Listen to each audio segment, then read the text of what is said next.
Okay, good news. I know nothing about what's going to happen from this point going forward, so yay! I just have to wonder what they did after all that smooching last night, because it was just like, and now it's dawn. So we'll just have to imagine, I guess. Dawn erased the pitch black covering the sky, patterns of stars above a purple patchwork dissolving into a shade of light blue by morning. Unbeknownst to the Fury Corps on their march to Yonezawa Castle, we sat idly waiting for their arrival. While the castle guard was half asleep, they covertly planned a siege to flood the castle with Furies. It was just as Amagiri had predicted. Nagakura, they're here. Yep, I'll handle it from here. From the bushes behind which we were hiding, Nagakura leapt into the crowd of marching Furies. Oh, just like that. Okay. Much to our surprise, none of the Furies pounced reflexively to Nagakura's sudden intrusion. Instead, they opened a path for Father to emerge. I'm trying to remember if we've ever fought Dad, like, during the day with the Furies that wasn't that big battle in the beginning. Because usually it's at night, when everyone's, like, at full strength, you know? You again, Nagakura. Here to spoil the day, are you? Father let out a lackadaisical sigh. This drew no ire from Nagakura, who shut his eyes before offering a calm response. Hey, Kodo. Back when I first became a Fury, keeping myself in check was a constant struggle. I'm sure Sanan and Heisuke say the same. I'm willing to bet that the only way you can keep all of these Furies from going absolutely insane is you'll have to stage little sprees like last night, and the castle down at the bottom of Yonezawa next. And soon others will fall victim too, won't they? You know better than anyone that keeping Furies alive requires many lives for the price of one.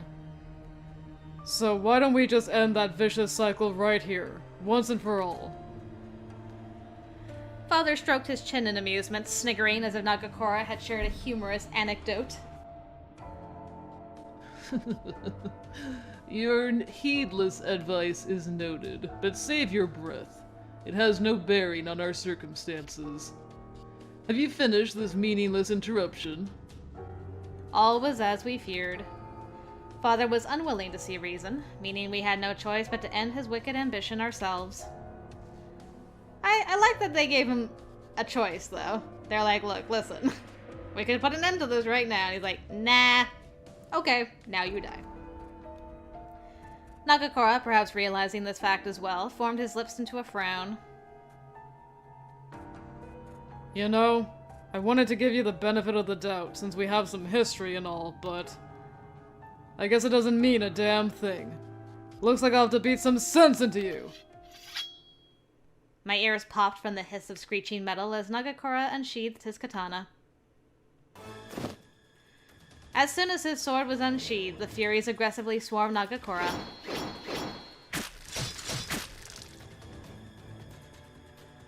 Out of the way, you bastards! My business is with Kodo! Lest you forget, you are a Fury just like them. Is it delusion that inspires you to evade this comparison? Realize, boy, that you are slaughtering your kin. Father's condescension echoed over the backdrop of Nagakura's frenetic skirmishing as the latter struck at each of his opponent's vital organs. No, I'm doing them a big favor. By reminding them about what death truly means. Time to send these sick bastards back to the grave where they belong! As the Furies rushed Nagakura with hands extended to claw at him. Because, you know, why use a sword when you can use your hands? He responded by slicing at their veins before thrusting his sword into their hearts. The most incredible thing about his adept display of swordsmanship was that he was in his human form. Good job, Shin! My days as a Fury are long behind me. I vow never to use those powers again. I am Shinpachi Nagakura! Nagakura barked as he maneuvered bravely into a crowd of Furies, slashing wildly as their bodies hit the floor like plums dropping from a tree branch.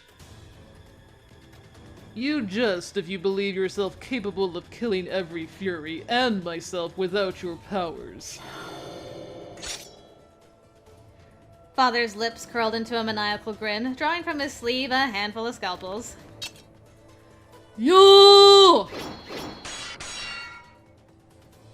Lots of scalpels.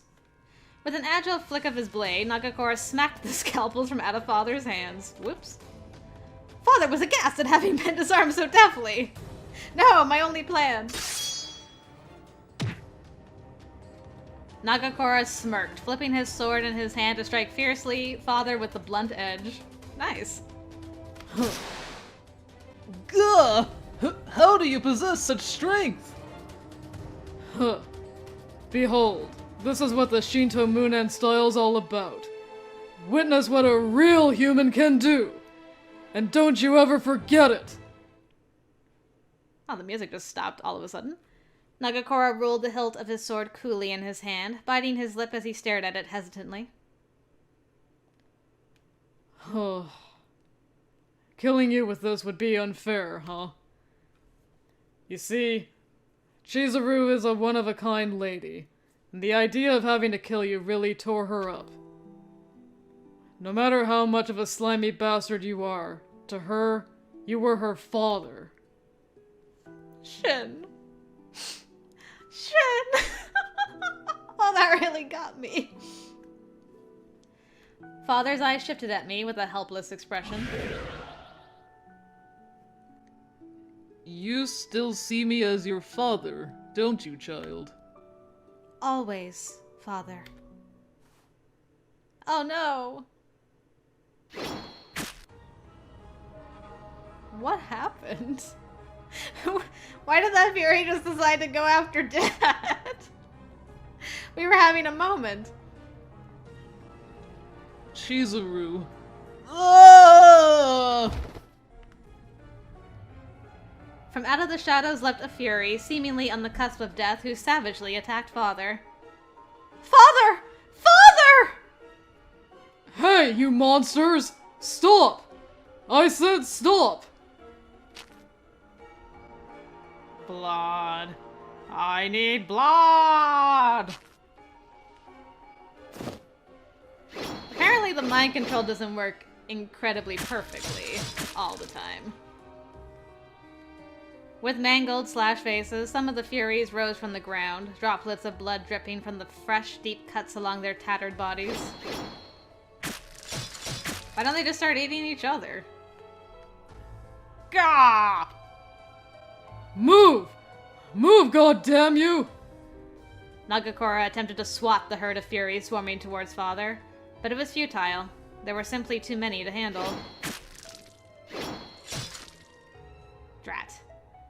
In spite of this, Nagakura continued swinging, aiming the tip of his katana at each Fury's beating heart.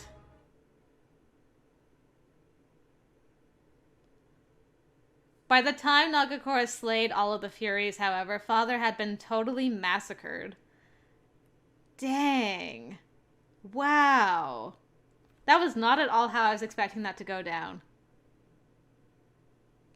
For like a brief sliver of a moment, I thought maybe Dad and Chizuru can actually like reach an understanding and not have to kill each other. Furies are like, nope, mind control doesn't work anymore right now. Poor Dad. Shin, you tried, man. Father. I was devastated to see his body so viciously mutilated. But in his last dying moments, he called me by my name. There was something tender about the way it fell from his mouth, and I was thrust into a bittersweet reverie. It was like I was a young girl again. A token of solace that I was unwilling to relent. As my mind swirled with forlorn thoughts, Amagiri appeared from out of nowhere. Good job, man. You didn't turn into a Fury. So, this accounts for every last one of the Furies, doesn't it?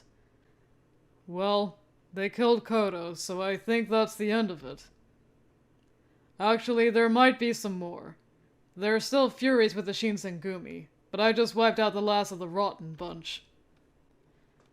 You think of yourself not as a fury, is that correct?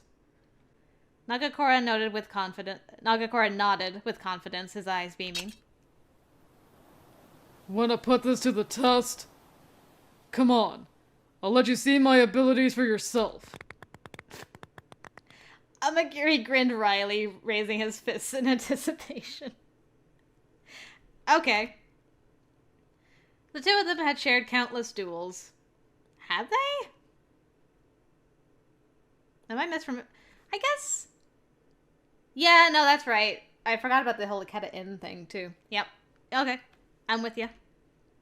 Amagiri was certainly no stranger to combat, and had effortlessly subdued many warriors with only his bare hands.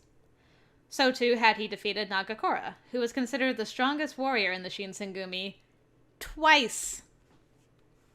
This time, Nagakora had access to fury powers. Tension was thick in the air, making me so nervous it felt like static brushed against my arms, and the two warriors readied their weapons silently. Each of them sized up the other before meeting eyes. Something in the back of my mind told me that this battle would be decided in only one strike. Oh, don't let me... I don't want to watch Amagiri die. No, please, don't do this. A fitting climax to their harrowing relationship. Oh! Oh! Each man kicked at the ground, cracking the floor beneath their feet in an immense display of power. Like I had expected, their duel ended in a flash. By the time I blinked, Nagakora had his blade pressed against Amagiri's collarbone with a grin on his face. Amagiri, however, was barely within arm's length of Nagakora's abdomen. Nice. Incredible.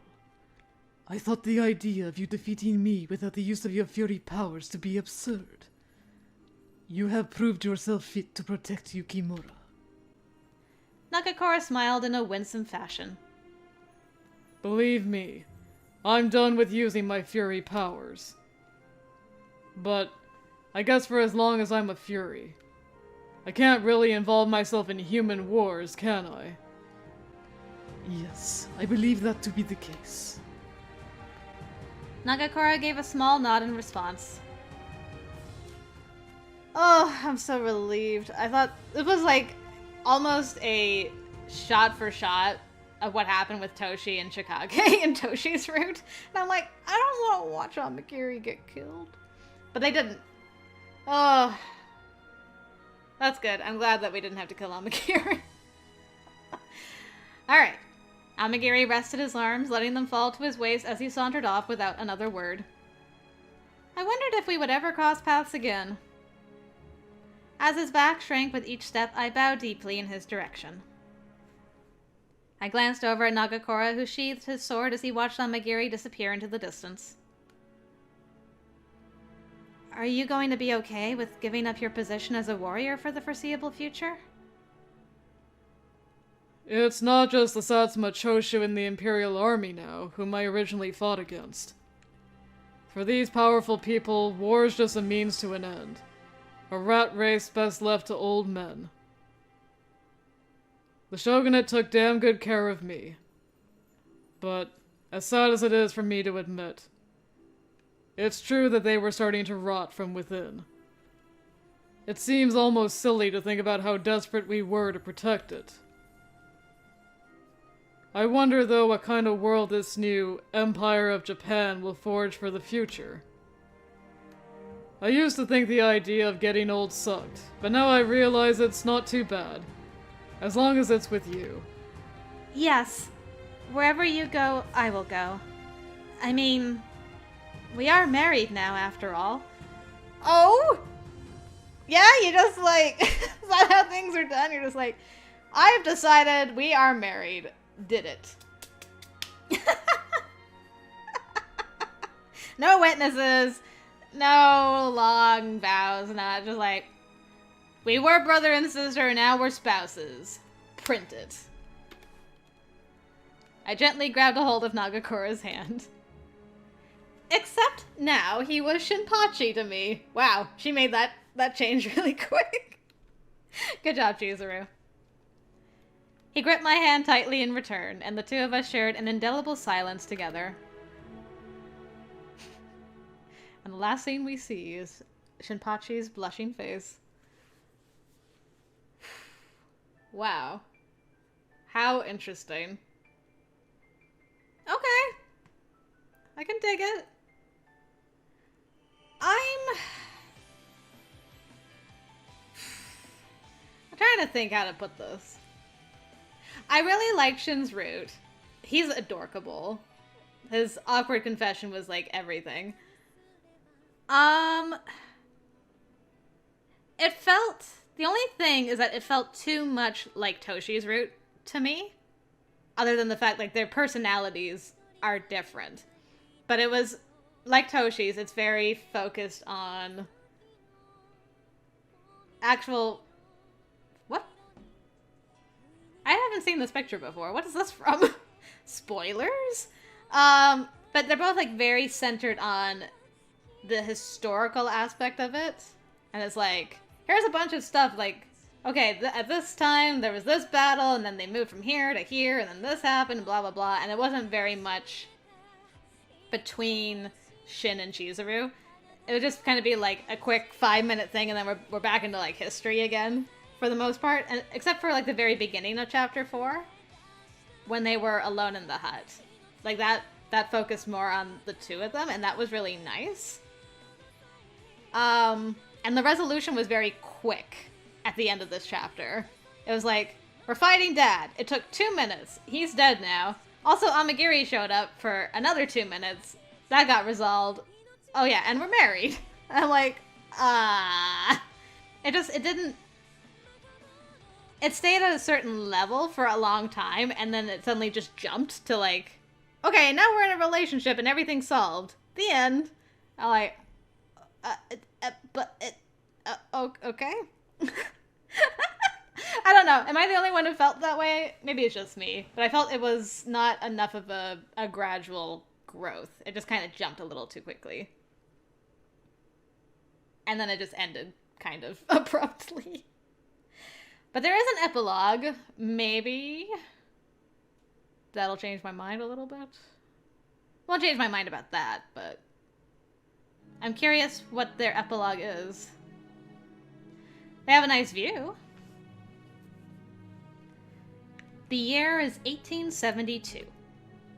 3 years had passed since Shinpachi's fateful battle in Yanazawa, and he returned to his ancestral home in the Matsume domain. Punishments were being strictly doled by any affiliate of the shogunate who fought against the imperial army. In order to avoid imprisonment, Shinpachi rightfully fled to the Matsume domain where he was born. At first, Shinpachi had trouble settling into his familiar surroundings, having felt long since detached from his previous lifestyle when he became a warrior. Given the country's political climate, however, we were faced with no other choice. The Shinsengumi waged war against the imperial army until the bitter end. In the aftermath of the war, any member of the Shinsengumi was branded as a traitor, becoming wanted criminals in the eyes of the new government. I was unsurprised when my extensive involvement with the Shinsengumi meant that I was included in the list of wanted, and so Shinpachi moved us into hiding. Dang, I'm a wanted lady! My arrival was met with commotion in Shinpachi's home. His unannounced return in tandem with the sudden declaration of our marriage was surely quite jarring, to say the least. His family welcomed us with kind and open arms, giving us refuge until well after the war's aftermath, which was how we settled in the Matsume domain. Even his family was surprised, like, hold up, you married now? Our village was called Otaru, tucked in a relatively remote corner of the Ezo region. Allegedly, the Imperial Army rarely visited here. Today, Shinpachi suggested that the two of us take a stroll to the riverbed situated in the center of Otaru, which I had recognized as a quaint sliver of water. Aww! You guys look so cute! I barely recognize Shin for some... Oh, it's because he doesn't have his bandana on. I'm like, why does he look so different? Oh, yeah. That's really sweet. We took our stroll, and Shinpachi found a patch of tall grass beside the river, sitting down as he watched his reflection ripple in the cool sunlit water. He looked at himself wistfully, like he had been staring directly into a distant memory. The riverbed here looks just like the one in Tamagawa. Takes me back to my days in Shie Hall, and kinda makes me think of all the friends we've lost. We heard of Hijikata's passing at Hakodate. Okita sadly succumbed to his tuberculosis in Edo. We heard that following the Battle of Aizu, Saito had gone missing in action. Heisuke and Sanon too passed away in Sendai.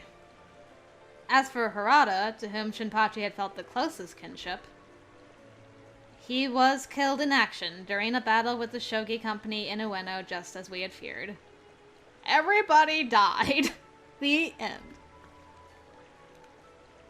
They're all gone. A fleeting expression wrapped around Shinpachi's face.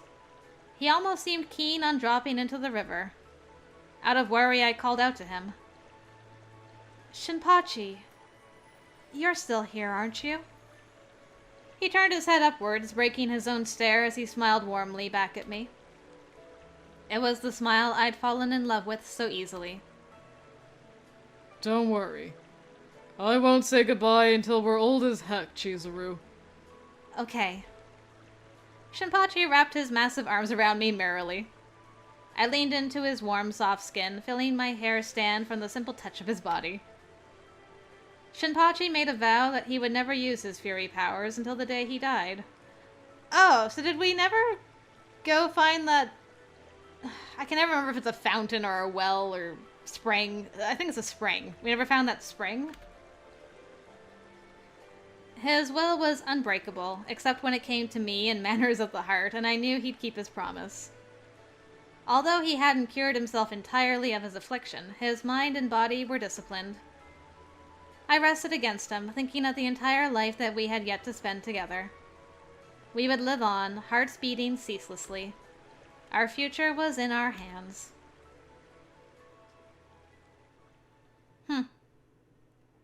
Fiend. So interesting. So he doesn't start like a swordsman school or whatever, or dojo or anything. We just live in like a quaint little village by a river where he grew up. Ma, I'm moving back in. Achievement unlocked. Yes. Oh, so good. All right. Well, that was Shinpachi Nagakura's route. I hope you guys enjoyed. I definitely enjoyed it. Right now, I will wait until all the bad endings and stuff are done, but I think I'm actually gonna play Shin last as of right now. Not because I don't like him, and not because I didn't enjoy his story, but it didn't track. Like, it didn't ramp very well compared to the other ones, as far as I felt anyway. I don't know how you guys felt. Like, leave your thoughts down below on what you thought of Shin and his route. But yeah, right now, it feels very much like Toshi's, just with a different personality and a different demon being involved. And I felt Toshi's, like, built extremely well from where you start with him till his ending.